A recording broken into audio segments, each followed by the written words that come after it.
کہ ایک عام آدمی ہے ایک وضو سے 5 نمازیں پڑھ لے جائز ہے، لیکن جو خدا کے خیال میں نماز پڑھتا ہے وہ اپنے آپ کو بار بار دھوتا رہتا ہے، اپنے آپ کو بار بار پاک کرتا رہتا ہے، 10 بار غسل کرتا ہے، اور پھر بھی خدا کے سامنے کھڑے ہونے سے ڈر رہا ہوتا ہے کہ کہیں خدا کے سامنے کھڑا ہونا ہے۔ حضرت امیر الصالحین، حضرت غازی اسلام کے والد گرامی، حضرت ضیاء الامت کے دادا حضرت امیر الصالحین نماز کے لیے کھڑے ہو رہے ہیں، آپ کلی کر رہے ہیں، 1 بار کلی کی، 2 بار کلی کی، 3 بار کی، 200 کلیاں کی۔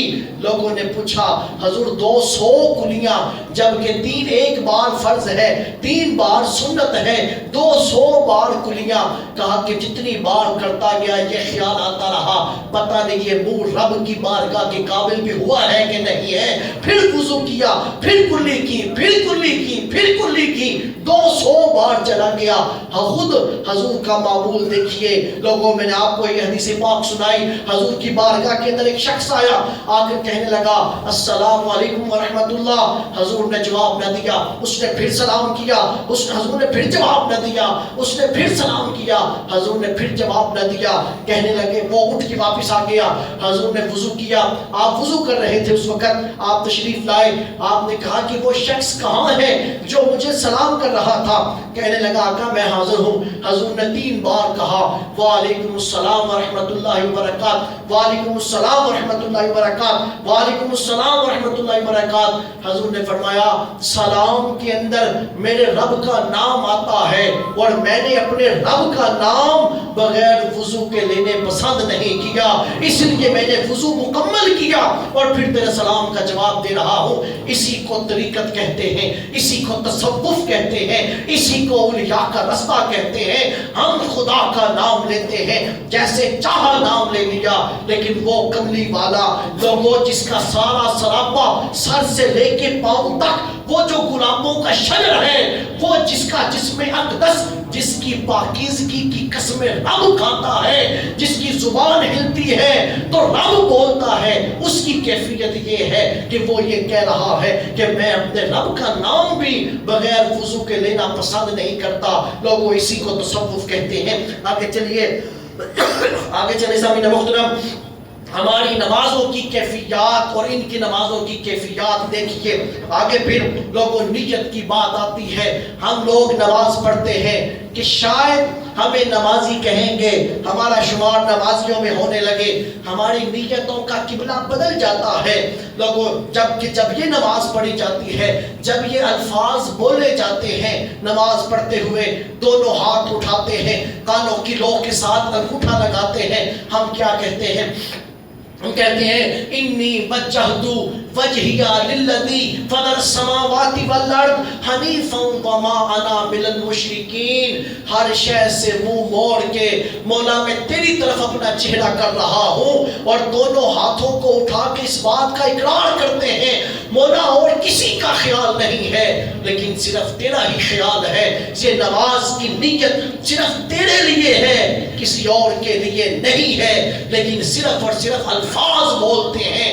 نماز میں یہ کہتے ہیں پڑھنے لگا ہوں جمعے کی 2 رکعتیں، اور تیرے لیے پڑھنے لگا ہوں، اللہ کی رضا کے لیے پڑھنے لگا ہوں، جبکہ سامعین محترم دل کہیں نہ کہیں اور گیا ہوتا ہے۔ تو نتیجہ کیا نکلتا ہے؟ جیسے نماز میں داخل ہوتے ہیں ویسے ہی واپس نکل آتے ہیں، جبکہ یہی نماز ہے جس کے بارے میں قرآن کہتا ہے ان الصلاۃ تنہی عن الفحشاء والمنکر، کہ یہ نمازیں برائیوں سے روک دیتی ہیں۔ لوگوں ہم نماز پڑھتے ہیں، ہماری نمازیں ہمیں کیوں نہیں روکتی؟ سامعین محترم، حضور کی بارگاہ میں ایک شخص نماز پڑھنے آتا تھا، گناہ بھی کرتا تھا۔ صحابہ نے کہا یا رسول اللہ نماز بھی پڑھتا ہے اور گناہ بھی کرتا ہے۔ کتنی ان کے لیے یہ عجیب بات تھی کہ نماز بھی پڑھتا ہے اور گناہ بھی کرتا ہے۔ ان کے لیے کتنی عجیب بات، ہمارے لیے عجیب نہیں ہے۔ ہم نماز پڑھتے ہیں، تاش کے پتوں پہ جا کے بیٹھ جائیں گے، نماز پڑھیں گے جمعے کے اڈے پہ جا کے بیٹھ جائیں گے، ہمیں عجیب نہیں لگتا، انہیں عجیب لگتا تھا کہ یا رسول اللہ نماز بھی پڑھتا ہے اور گناہ بھی کرتا ہے۔ حضور نے فرمایا اسے پڑھنے دو، نماز پڑھے گا ایک وقت آئے گا کہ وہ گناہ چھوڑ دے گا۔ سامعین محترم، اتنی سی بات کی کریم آقا علیہ السلام نے، چند دن نہیں گزرے لوگوں نے دیکھا اس کو کسی گناہ کے اندر، کسی برائی کی جگہ کے اوپر وہ دکھائی نہ دینے لگا۔ اس کی نماز نے اس کو قبول کر لیا، وہ نمازی ایسا بنا پھر قبائل صحابہ کے اندر اس کا شمار ہونے لگا۔ سامعین محترم، اور جس کی نیت کہیں ہو، اس کی نماز کہیں اور ہو، اس کی کیفیت دیکھیں۔ حضرت بایزید بستامی رضی اللہ تعالیٰ عنہ کے ہاتھ کے اوپر ایک چور نے توبہ کی۔ اللہ والوں کی یہ نشانی ہے، خدا کی اللہ والوں کی یہ نشانی ہے۔ حضور نے فرمایا تم میں وہ بہترین لوگ ہیں جنہیں دیکھا جائے تو خدا یاد آ جائے۔ سامعین محترم، جن کو دیکھا جائے اور خدا یاد آ جائے، ان کے چہرے کو دیکھ کے چور چوری کرنا چھوڑ جاتا ہے، گناہگار گناہ چھوڑ جاتا ہے۔ حضرت بایزید بستامی کو ایک چور نے دیکھا، آپ کے ہاتھوں کے اوپر اس نے توبہ طائب کی۔ آپ نے پوچھا کیا چوری کیا کرتا تھا؟ اس نے کہا حضور میں مردوں کا کفن چوری کرتا تھا اور چوری کر کے بازار میں بیچتا تھا۔ حضرت بایزید بستامی نے کہا آج تک کتنے مردوں کا کفن چوری کیا؟ کہنے لگا حضور 1000 کی گنتی پوری ہو گئی، 1000 کی گنتی کہ 1000 چوروں مردوں کا کفن میں نے چوری کر لیا ہے۔ آپ نے ارشاد فرمایا پھر ایک بات تو مجھے بتا، اس 1000 میں سے جب تو مردے کے پاس جاتا تھا کتنے لوگ تھے؟ 1000 میں سے کتنے تھے جن کا چہرہ قبلے کی طرف تھا؟ سامعین محترم، وہ چور کہنے لگا صرف اور صرف 1000 میں سے 2 بندے ایسے تھے جن کا چہرہ قبلے کی طرف تھا، باقی کا چہرہ قبلے سے پھیر دیا جاتا تھا۔ لوگوں مردے کو جب کفن زمین پہ رکھا جاتا ہے تو چہرہ قبلے کی طرف کر دیا جاتا ہے۔ آپ نے فرمایا کتنے لوگ تھے؟ کہاں صرف 2 تھے۔ 998 لوگوں کا چہرہ میں نے قبلے سے پھرا دیکھا۔ اس کی وجہ کیا تھی؟ آپ فرماتے تھے عبادت تو رب کی ہوتی ہے لیکن کرتے کسی اور کے لیے ہیں، کسی اور کے لیے کرتے ہیں۔ نماز ہے تو خدا کی لیکن پڑھتے ہیں لوگوں کو دکھانے کے لیے کہ لوگ نمازی کہیں، لوگ کہیں کہ بڑا متقی اور پرہیزگار ہے، کہ عبادت بندگی ہمارے سامنے خدا کا لیے ہے لیکن کرتے کسی اور کے لیے ہیں، جس کا نتیجہ یہ نکلتا ہے کہ قبلہ جب قبر میں رکھا جاتا ہے تو چہرہ ہی قبلے کی طرف نہیں رہتا۔ سامعین محترم، یہ اعمال صالح کی باتیں ہیں جن سے بندے کو رتبہ ولایت نصیب ہوتا ہے۔ کہاں کہاں کی بات سناؤں، آگے چلیں۔ پھر انہی اللہ والوں کی یہ نشانی ہے، لوگوں کھانا کھاتے ہیں تو بھوک پیٹ کے اندر بھوک رکھ کے اس طرح نہیں کھانا کھاتے جس طرح ہم لوگ کھانا کھاتے ہیں کہ ہمارا کھانا ہمارے حلق تک پہنچ جائے، ہم پھر بھی بس نہ کریں۔ حضرت صدیقہ کائنات سیدہ عائشہ صدیقہ سلام اللہ علیہا سے حضور فرمانے لگے عائشہ عالم ملکوت کے دروازے کے ساتھ چمٹے رہنا، کبھی نہ کبھی عالم ملکوت کا دروازہ کھلے گا۔ عالم ملکوت کسے کہتے ہیں؟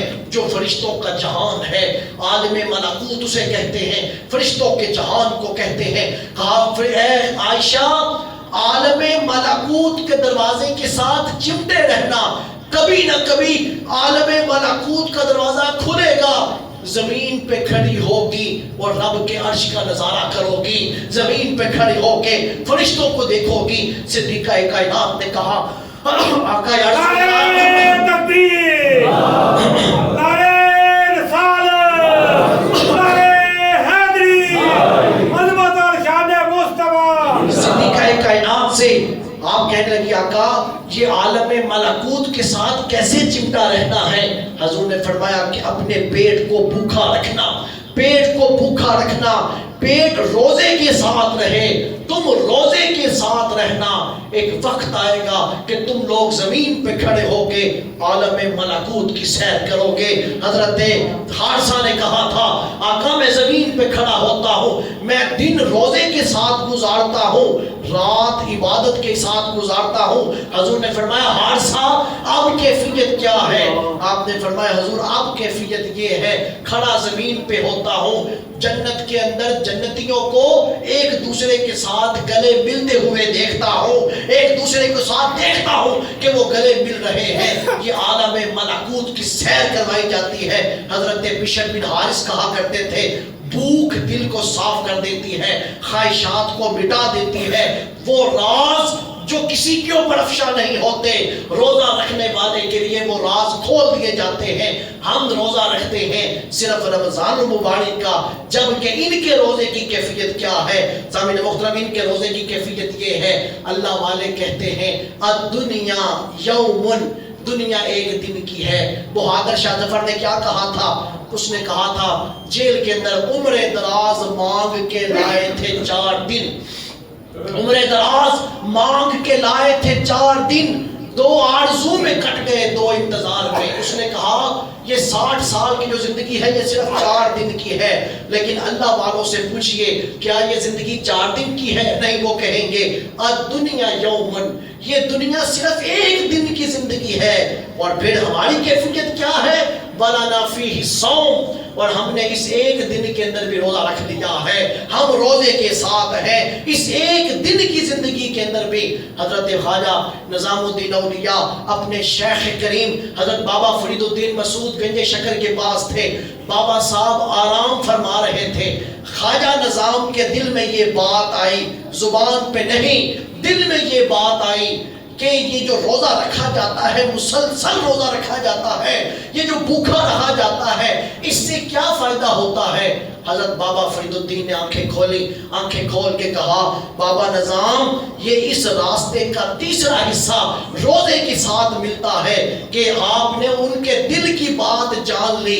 یہ جو دلوں کے حال جانے جاتے ہیں، دلوں کے حال بھی منکشف ہو جاتے ہیں جس وقت دل خواہشات سے پاک ہو جاتا ہے، اور خواہشات سے پاک دل تب ہوتا ہے جب انسان کا پیٹ بھوکا ہو، جب انسان روزے کے ساتھ ہو۔ لوگوں یہ اللہ والوں کے اعمال صالح کے اندر یہ بات ملتی ہے۔ آگے چلیے بات ختم کریں۔ لوگوں پھر ان کا طریقہ جو لقمہ کھانا ہے حلال کا کھانا ہے، حلال کا نہیں ہے تو پھر کھانا بھی نہیں ہے۔ حضرت صدیق اکبر نے اپنے غلام سے کہا کہ جاؤ جا کر کچھ لے کر آؤ، وہ دودھ کا پیالہ لے کر آیا، پی لیا، تھوڑا سا پیا، پوچھا کہاں سے لائے ہو؟ فلاں جگہ سے۔ آپ نے کہہ کرنا شروع کر دی، اتنی کہہ کی کہ خون کے لوتھڑے آنے لگے۔ آپ سے حضرت عمر کہنے لگے ابو بکر کتنی کرو گے کہہ، بس بھی کریں۔ حضرت صدیق اکبر نے کہا کیا تم نے حضور کا وہ فرمان نہیں سنا کہ وہ پیٹ کبھی بھی جنت میں نہیں جا سکتا جس پیٹ کے اندر لقمہ حرام کا گیا ہو؟ اور لوگوں آگے چلیے، اس غلام نے جا کے حضور کو بتایا کہ یا رسول اللہ ابو بکر نے 1 گھونٹ پیا تھا اور اس نے اتنی کہہ کی کہ خون آنے لگا۔ حضور نے فرمایا میرے صدیق کے پیٹ کو اللہ نے انتخاب کیا ہے حلال چیزوں کا، اور صدیق کے پیٹ میں کبھی بھی مشتبہ چیز نہیں آ سکتی۔ سامعین محترم، حضرت صدیق اکبر کی گواہی کملی والا دے رہا ہے، اور پھر فرمایا کہ 40 دن تک بندہ ایک چیز حلال ہے جو واضح ہے، ایک چیز حرام ہے جو واضح ہے، ایک وہ چیز ہے جو مشتبہ ہے جس کا پتہ نہیں، جس کے بارے میں شک ہے۔ فرمایا کہ شک والی چیز بھی بندہ 40 دن کھائے اس کا دل اندھا ہو جاتا ہے، اس کے دل کے اوپر صفائی نہیں رہتی، شک والی چیز۔ اور لوگوں جو حرام کھاتا ہے پھر اس کی کیفیت کیا ہوگی؟ اور حرام کھا کے پھر اللہ والوں کے اوپر تان و تشنیع کرنا، پھر اپنے گریبان میں انسان کو جان کے دیکھنا چاہیے۔ آگے چلیے، انہی کے اعمال صالح میں ہے کہ رات کے پچھلے پہر اٹھنا، پچھلے پہر اٹھ کے خدا کو یاد کرنا۔ کسی لکھنے والے نے کہا، بلکہ زبور کے اندر یہ بات ہے، الہامی 4 کتابیں ہیں، ایک زبور، دوسری تورات، تیسری انجیل اور چوتھی قرآن۔ زبور کی یہ آیت ہے، زبور کی آیت ہے، رب نے زبور میں لکھا ہے کہ وہ بندہ جو یہ کہے کہ مجھے اپنے رب سے پیار ہے، جو یہ کہے مجھے اپنے رب سے پیار ہے، لوگوں کون نہیں کہے گا؟ اول تا آخر میں آپ سے پوچھوں، آپ سارے کہیں گے ہمیں اپنے رب رب سے محبت ہے، لیکن زبور میں خدا نے آیت نازل کی کہ جو یہ کہے کہ مجھے اپنے رب سے پیار ہے اور رات کے پچھلے پہر سویا رہے، فرمایا اس کا مطلب یہ ہے کہ وہ اپنا دعویٰ پھر واپس لے لے، وہ اپنے دعوے کے اندر سچا نہیں ہے، جھوٹا ہے۔ جسے اپنے رب سے پیار ہے وہ رات کے پچھلے پہر اس کی بارگاہ میں حاضر رہتا ہے۔ یہ سلف صالحین کا معمول ہے کہ تہجد کے وقت ان کی راتیں زندہ رہتی ہیں۔ حضرت خواجہ اویس کرنی آپ فرمایا کرتے تھے کہ یہ رات میری رکوع کی ہے، ساری رات رکوع میں گزار دیتے، اگلی رات آتی یہ رات سجدے کی ہے، ساری رات سجدے میں گزار دیتے۔ خواجہ اویس کرنی سے کسی نے کہا اویس اتنی لمبی رات ساری سجدے میں کیسے گزار دیتے ہو؟ حضرت خواجہ اویس کرنی نے کہا لمبی ہی تو رات ہے نہیں، چھوٹی تو رات ہے، میرا تو جی چاہتا ہے کہ جب سے کائنات بنی ہے اور جب تک بنی رہے گی کاش کہ یہ سارا وقت ایک رات ہوتا اور یہ اس ساری رات کے اندر اویس سجدے کے اندر پڑا رہتا۔ سامعین محترم، یہ لوگ ہیں جو محبت کا دعویٰ بھی کرتے ہیں، عملاً کر کے بھی دکھاتے ہیں، اور لوگوں پھر یہ لوگ ذکر الہی میں مگن رہتے ہیں۔ ہمیں ذکر کیے کتنا وقت ہو گیا، لا الہ الا اللہ کی ضرب لگے ہمارے دل کے اوپر کتنی دیر ہو گئی۔ ہم نے اپنے آپ کو دیکھنا ہے، یہ لوگ ہمہ وقت ذکر الہی میں مگن رہتے ہیں۔ لوگوں حضور نے ارشاد فرمایا شیطان انسان کے دل کے اوپر بیٹھا رہتا ہے۔ جب اللہ تعالیٰ نے سب کو رزق دیا تھا، مجھے بھی دیا رزق، آپ کو بھی دیا رزق، اللہ نے رزق تقسیم کر دیا، شیطان پیالہ اٹھا کے آ گیا، کہنے لگا مولا مجھے بھی تو رزق دے، میں بھی تو تیری مخلوق ہوں۔ خالق کائنات نے فرمایا شیطان تیرا رزق میں نے انسانوں کے دل کے اوپر رکھ دیا ہے۔ لوگوں اب وہ انسان کے دل پہ آ کے بیٹھ جاتا ہے۔ حضور نے فرمایا شیطان انسان کے دل پہ آ کے بیٹھا رہتا ہے، بے حرکت اور بے حس۔ شیطان کو اپنے دلوں سے اٹھاؤ۔ آقا کیسے؟ حضور نے فرمایا اللہ کا ذکر کیا کرو۔ جب تم کہو گے لا الہ الا اللہ شیطان حرکت کرے گا، شیطان حرکت کر کے کھڑا ہو جائے گا۔ پھر کہو گے لا الہ الا اللہ، پھر شیطان وہاں سے چلنے لگے گا۔ پھر کہو گے لا الہ الا اللہ، شیطان تمہارے دل کو چھوڑ کے چلا جائے گا۔ جب شیطان تمہارے دل سے اٹھ کے چلا جائے گا وہ دل رب کے انوار و تجلیات کا مرکز بن جائے گا۔ لوگوں یاد رکھو وہ رب لا مکان کا مکی ہے، وہ لا مکان کا مکی ہے، وہ کہیں نہیں ٹھہرتا۔ اگر وہ آ کے کہیں ٹھہرتا ہے تو اپنے بندہ مومن کے دل پہ آ کے ٹھہرتا ہے۔ اور دوستو ہر شے اس نے دو دو بنائی، کان دو بنائے، ناک کے نتنے دو بنائے، آنکھیں دو بنائی، ہاتھ دو بنائے، پاؤں دو بنائے اس نے، لیکن دل اس نے ایک ہی بنایا۔ کیوں؟ کیونکہ وہ خود بھی ایک ہے، اس کا مکان بھی ایک ہے، اور لوگوں وہ اسی اپنے مکان میں آ کے رہتا ہے جہاں شیطان کا حملہ نہ ہو۔ حضور نے فرمایا یہ دل ایک ایسی چیز ہے اگر شیطان یہاں پہ نہ بیٹھا ہو، یہاں رب کا مکان ہو تو یہ دل ایسی چیز ہے۔ فرمایا کہ جس کا دل پہ آگے شیطان نہ بیٹھے، فرمایا کہ ایسا بندہ جب نگاہ اٹھا کے دیکھتا ہے اس کی آنکھیں رب کے فرشتوں کا بھی دیدار کر رہی ہوتی ہے، اس کی نگاہ رب کے فرشتوں کو دیکھتی ہے۔ لوگوں یہ ذکر الہی ایسی چیز ہے، حضرت مولا علی کو حضور سامنے بٹھا کے کروایا،